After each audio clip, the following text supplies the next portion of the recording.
Hi friends, ಬೇಸಿಗೆಗೆ ತಂಪಾದ ರುಚಿಕರವಾದ ಜೋಳದ ಹಿಟ್ಟಿನ ಗಂಜಿಯನ್ನು ಮಾಡುತ್ತಿದ್ದೇನೆ, ಅಥವಾ ಅಂಬ್ಲಿ ಕೂಡ ಅನ್ನಬಹುದು.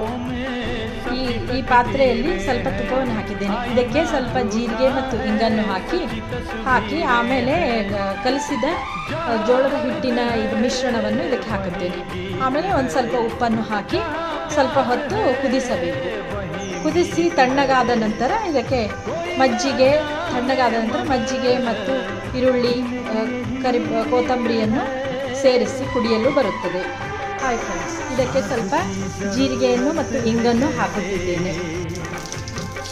ಜೀರಿಗೆ ಮತ್ತು ಇಂಗನ್ನು ಹಾಕಿ ಚಟಪಟ ಅಂದ ನಂತರ ಇದಕ್ಕೆ ಈ ಮಿಶ್ರಣವನ್ನು ಸುರಿಯಬೇಕು.